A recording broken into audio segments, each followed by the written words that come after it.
Librarian on the Roof, a true story by M.G. King and read to you today by Gammy. In Lockhart, Texas, stood an old library, the oldest in the whole state. 100 years ago, everyone in town visited the Dr. Eugene Clark Library to check out good books and the latest news. Crowds came to hear bands play and school children sing in front of its giant stained glass windows. But over the years, the books grew old and dusty, and people found newer, flashier places to go. The library grew quiet. One day, its creaky doors whooshed open. "Good morning!" Rosaletta Laurel, the new librarian, arrived with a clatter of heels on the floor and eyelashes as long as bird feathers. Her laugh rattled the stained glass. "Shh!" whispered a library worker. "Don't disturb the readers." Horse feathers! What readers? Rosaletta did not whisper. The staff looked around, but couldn't find a reader anywhere. After Rosaletta arrived, the Eugene Clark began to change. New books and magazines arrived. She told funny stories that made the staff laugh. The library was no longer quiet. "Everyone should love coming to the library," said Rosaletta. "The rich, the poor, the farmers, the townsfolk. We're here for grown-ups and for children. And by the way, where are the children?" No one knew. That year, Rosaletta planned a Christmas party for the whole town. Wearing the largest hat anyone had ever seen, she led the parade around the square. "What's on your hat?" a little girl asked. "My pet doves," Rosaletta said. "Come visit them in the library." But after the party, the children still didn't come. "The library is for grown-ups," they said. "The children need a place in our library just for them," Rosaletta told her staff. "We need more books, picture books, mystery books, adventure books. We need tables just the right size, comfy chairs, colorful artwork, and computers. Lots of families around here can't afford computers. Where will we get the money?" the others asked. "I'll write letters and ask for donations," said Rosalita. Rosalita wrote plenty of letters to big businesses and important people, but no one sent any money. "We could have a bake sale," someone suggested. "We need $20,000, and we won't get it by selling cookies," said Rosalita. "We need the whole town involved. Here's my plan, but I'll need your help." Rosaletta packed essentials, which included a tent, a bullhorn, a laptop, 2 cell phones, and a slingshot. On a Monday morning, the staff stood outside around Rosaletta. "Be safe, Rosaletta. We'll send you anything you need," they promised. When people in the street heard what was going on, they had questions. "How will you sleep? What will you eat?" "What I want to know," exclaimed one little boy, "is how is she going to go to the bathroom?" Rosaletta turned to him without batting an eyelash. "Librarians are very resourceful people," she replied.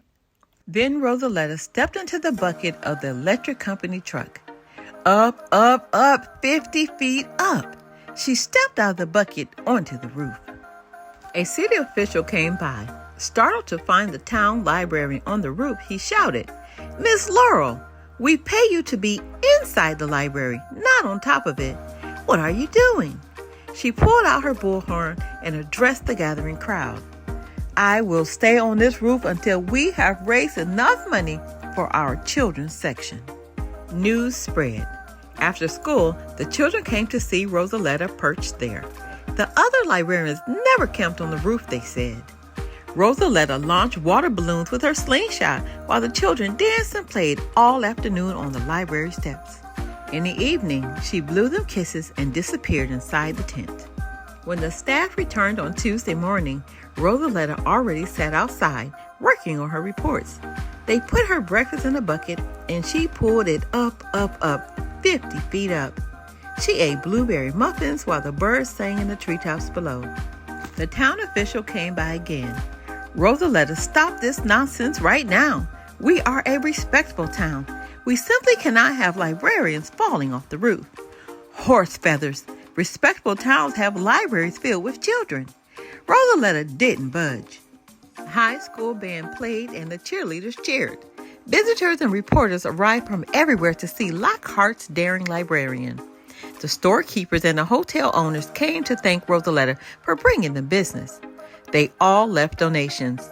The school children sent a pickup truck overflowing with coins that they had collected for their library. On Wednesday, an employee called Rosaleta's cell phone. "We just got a check for $10,000. Won't you come down?" $10,000 is a lot of money, but it's not enough, said Rosaleta. "I never do anything halfway." On Thursday, the sky clouded over and rain began to fall. Rosaleta grew cold and wet, but she still refused to leave the roof. On Friday, it poured down harder. The wind tugged the tent lines. The library staff started to worry. They sloshed out the door and stood in puddles up to their shins. "Please come down," they begged. "It's getting worse." Rosaleta shook her head and crawled back inside her tent.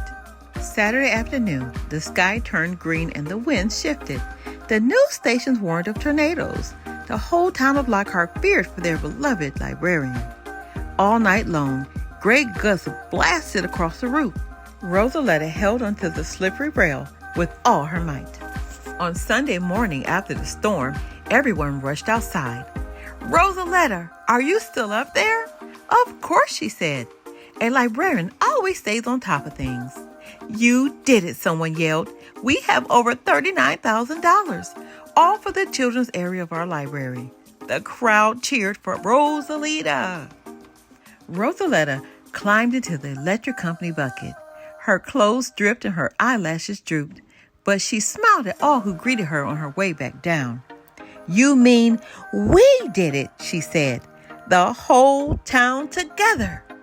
Today, if you look through the front window of the Eugene Clark Library, you will see shelves stacked full of children's books and tables and chairs just the right size.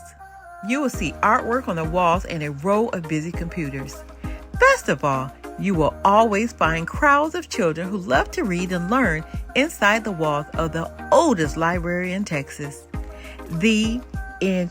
We have so much more to learn. Be blessed.